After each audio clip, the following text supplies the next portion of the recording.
Bryn's hands trembled as she clutched the vet bill, her heart hammering in her chest. $2,000. Her voice cracked as she looked at the receptionist, who only offered her a sympathetic smile. She barely had enough to cover rent this month. Where was she supposed to find that kind of money? She glanced down at her golden retriever, Daisy, who lay weakly on the exam table. The vet had said surgery was necessary, and without it, Daisy's chances weren't good.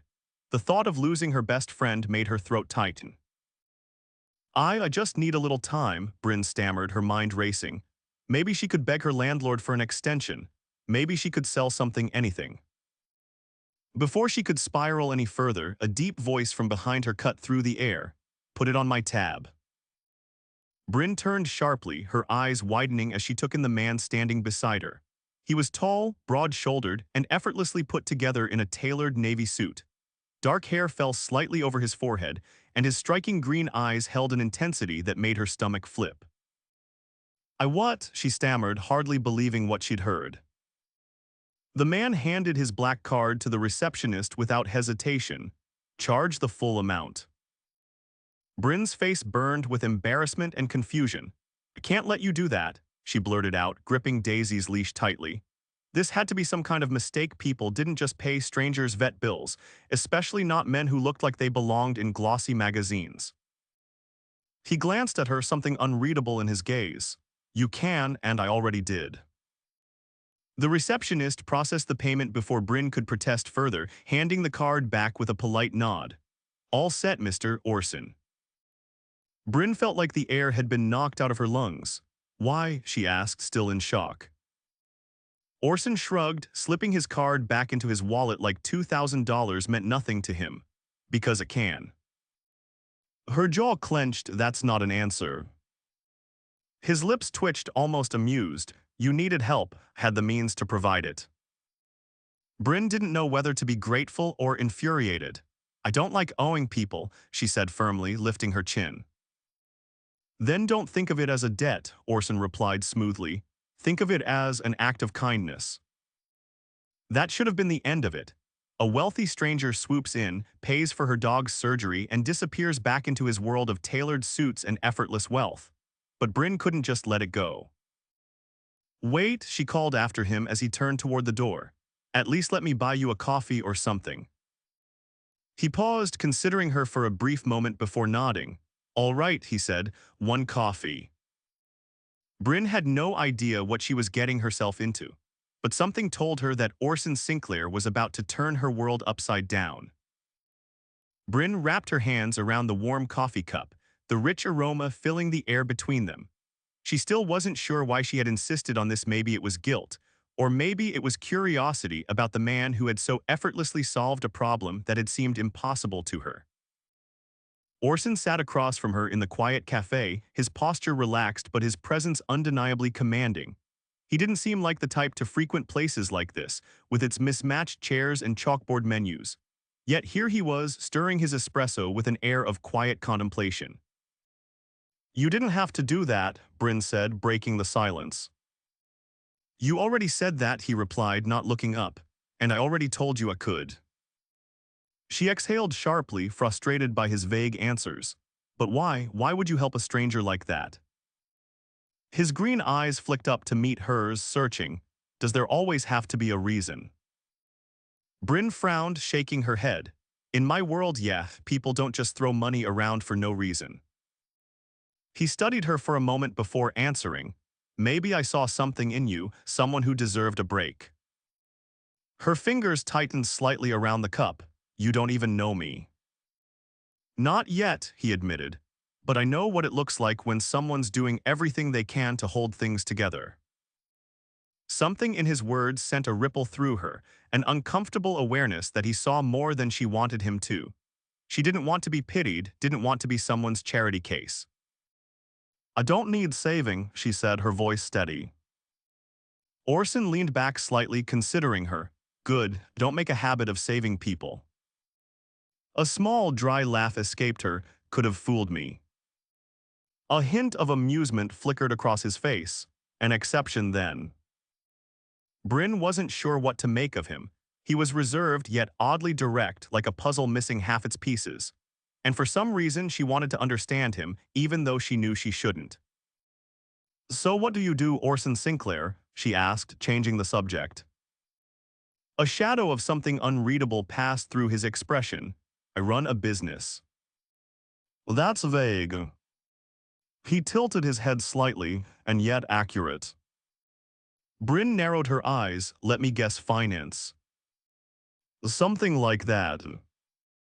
She could tell he wasn't going to offer more, and she wasn't about to pry. "Sounds exhausting." "It can be," he admitted, "but it has its moments." She took a sip of her coffee, watching him over the rim of her cup. He was hard to pin down, and maybe that was what intrigued her. "All right, mystery man," she said.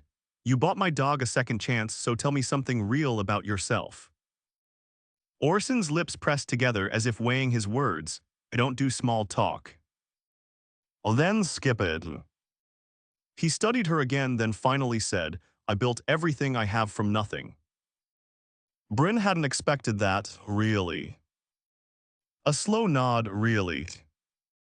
She set her cup down. "Then you do know what it's like to struggle." His gaze darkened slightly, though his expression remained impassive. "I know what it's like to want something more." Something in the way he said it made her chest tighten. He wasn't just talking about money, she could feel it. Before she could respond, his phone buzzed on the table. He glanced at it, his expression shifting back to something unreadable. "I have to go," he said, standing. Brynn felt a strange pang of disappointment, though she pushed it aside. "Of course," she said, standing as well. He pulled a black card from his wallet and placed it on the table. "For the coffee." She rolled her eyes. "You really can't help yourself, can you?" His lips twitched slightly. "Consider it repayment for your company." She stared at him, unsure whether to be amused or exasperated.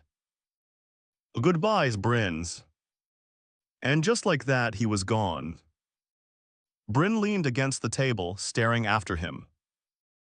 She had a feeling this wasn't the last she'd see of Orson Sinclair, and that thought unsettled her more than she cared to admit. Brynn hadn't expected to see Orson Sinclair again. Yet 3 days after their coffee, he appeared at the animal clinic where she worked, standing in the reception area like he belonged there. She nearly dropped the clipboard in her hands. He didn't look like a man who spent time in places that smelled of antiseptic and wet fur, yet there he was, dressed in another impeccable suit, his expression unreadable. "You're following me now?" she asked, raising an eyebrow. His gaze flicked to her, assessing. "I needed to see how Daisy was doing." Her breath hitched. She hadn't expected that. "She's recovering," Brynn said, still wary. "You didn't have to check in." Orson glanced past her, watching as one of the vet techs walked by holding a small puppy. "I wanted to." Something about the quiet sincerity in his voice made her pulse pick up. This man was a walking enigma. He had paid for her dog's surgery without a second thought, brushed off her questions like they were nothing, yet now he was standing here, genuinely concerned. Before she could respond, Dr. Pytel, the clinic's head veterinarian, approached.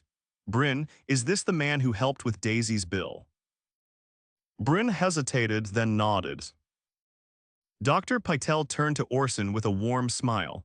"That was a generous thing you did. Not many people would step in like that." Orson inclined his head slightly. It wasn't a difficult decision. Dr. Patel studied him for a moment, then turned back to Brynn. "Since you're not scheduled for another appointment, why don't you take a break? Show our good Samaritan how Daisy's doing." Brynn hesitated. She wasn't sure what unsettled her, more the fact that Orson had come back or the fact that she wanted to say yes. After a beat, she nodded. "All right, follow me." She led him through the small clinic and into the back room where Daisy was resting in a kennel. As soon as Brynn opened the door, the golden retriever perked up, her tail thumping weakly against the blanket. Brynn crouched down, rubbing behind Daisy's ears. "Hey girl, someone came to check on you." Orson stood beside her, watching. "She looks better." "She is," Brynn said, glancing up at him. For a moment, they simply stood there, the soft sounds of Daisy's breathing filling the space between them. "I meant what I said before," Brynn murmured. I don't like owing people. Orson's gaze didn't waver. I didn't do it to put you in my debt. But you came back. He exhaled, his expression unreadable. I don't do things without reason. Brynn waited, sensing something deeper beneath his words. Finally, he spoke again. I don't often meet people like you. That threw hers like me. His eyes held hers, people who don't care about what I have. Brynn stiffened slightly. You think that's rare? In my world, yes. She studied him, trying to understand the man standing before her. He had money, power, things that should have made him untouchable. Yet, there was something almost vulnerable in the way he said it, like he wasn't used to being seen beyond his wealth. I don't care about what you have, Brynn said, but I do care about why you're here. Orson remained silent for a long moment. Then quietly he said, maybe I need to remind myself that not everyone has a price. The word sent an unexpected warmth through her, but she pushed it away, unwilling to let herself be pulled into whatever this was. I should get back to work, she said, standing. Orson nodded, stepping back. I won't keep you. She walked him to the front, unsure if this was goodbye again or if he would keep showing up, unraveling everything she thought she knew about men like him. As he stepped toward the door, he turned slightly. Take care of Daisy. Brynn watched as he disappeared down the street. And for the first time in a long time, she found herself hoping someone would come back. Brynn wasn't sure when Orson Sinclair had become a constant presence in her life. He never announced his visits, never asked permission, he simply appeared. Sometimes it was at the clinic, where he'd linger just long enough to check on Daisy before making some excuse to talk to her. Other times, he'd show up at the cafe she frequented, already seated with a coffee waiting for her as if he'd known she'd be there. She should have questioned it, should have asked why a man like him, a man who clearly had the world at his feet, kept finding his way back to her. But she didn't. Because every time he walked into a room, something inside her shifted, something she wasn't ready to name. Tonight, though, was different. Tonight, he wasn't just a passing presence in her world. Tonight, he had invited her into his. Brynn stood in front of the towering glass building, her fingers tightening around the strap of her purse. Orson's text had been simple: dinner, my place, no arguments. She had almost declined. Almost. But curiosity, dangerous, undeniable curiosity, had won out. The elevator carried her to the very top floor, opening into a space so breathtaking she forgot how to breathe. Floor-to-ceiling windows framed the skyline, the city glittering beneath them. The furnishings were sleek and modern, but there was warmth to the space: dark wood, rich fabrics, a low fire flickering in the corner. And in the center of it all, Orson stood, watching her as if he had been waiting for this moment. You came, he said, his voice quieter than usual. Her pulse kicked up. You didn't really give me a choice. A hint of something unreadable passed through his gaze, but he didn't argue. Instead, he gestured toward the dining table where 2 plates were already set. I hope you like Italian. Brynn let out a breath she hadn't realized she was holding. Didn't peg you for the cooking type. I'm not, he admitted, but I know people. She should have guessed. Of course, a man like Orson Sinclair didn't spend time over a stove. Still, the effort, the invitation, the waiting dinner, the way he had made space for her in a world that clearly didn't need anyone made something tighten in her chest. They ate in comfortable silence at first, the city stretching out around them, but the quiet didn't last. Why do you keep coming back? She asked, her voice softer than she intended. Orson set down his fork, his eyes locking onto hers. Because I don't want to stop. Her breath hitched. She had expected deflection, some smooth, practiced line. But this raw honesty left her unsteady. I don't know what you want from me, she admitted. His gaze didn't waver. Maybe I don't either. That should have scared her, should have made her get up and walk away before she got in too deep. But instead she whispered, then what are we doing? For the first time since she'd met him, Orson looked hesitant. Not uncertain, not lost, just careful. We're seeing where this goes, he finally said. Brynn swallowed hard, and if it doesn't go anywhere. His jaw tightened, something flickering in his expression. Then at least I won't regret trying. She could feel the walls she had so carefully built around herself cracking. Because Orson wasn't just a passing storm in her life, he was something deeper, something she wasn't ready to lose. So she did the one thing she never thought she'd do. She reached for his hand, and when his fingers closed around hers, she knew. She was already falling. Brynn traced the rim of her wine glass, her fingers absently turning it as she tried to process everything. The city stretched out below them, glittering like a sea of stars, but all she could focus on was the weight of Orson's hand around hers. Warm, steady, deliberate. She should have pulled away, should have kept her distance from a man who had stepped into her life like a force of nature and refused to leave. But she didn't. Instead, she let herself sit in the quiet, in the warmth of his presence, in the strange, unfamiliar sense that for once, she wasn't alone in the struggle of simply existing. Orson's thumb brushed against the side of her hand, a subtle motion but one that sent something electric through her. "You're thinking too much," he observed, his voice low. She exhaled a soft laugh, shaking her head. "You say that like it's a bad thing."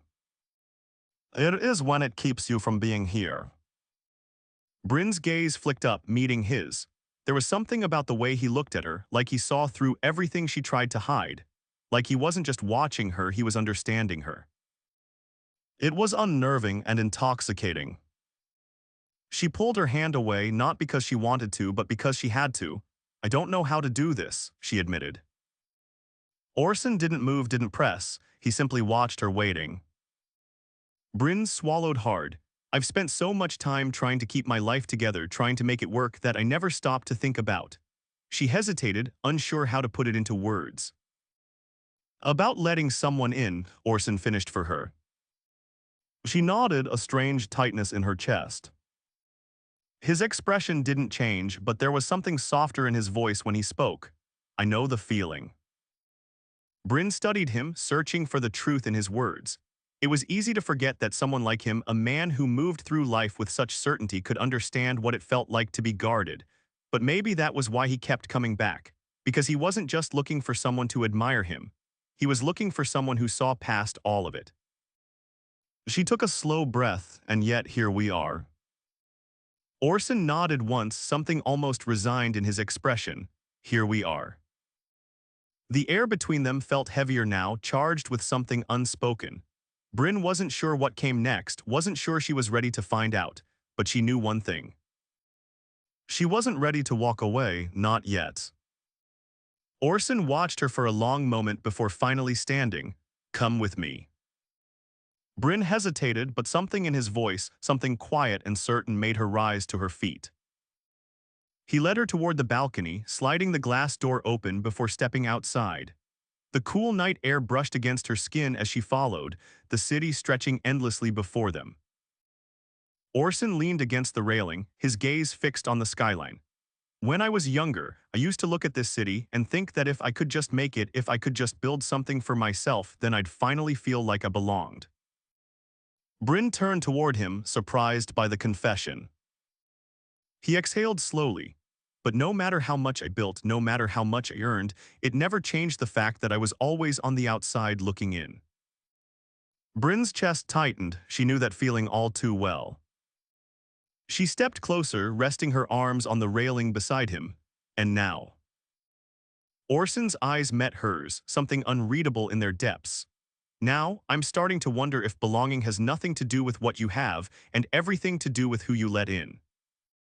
Brynn's breath caught.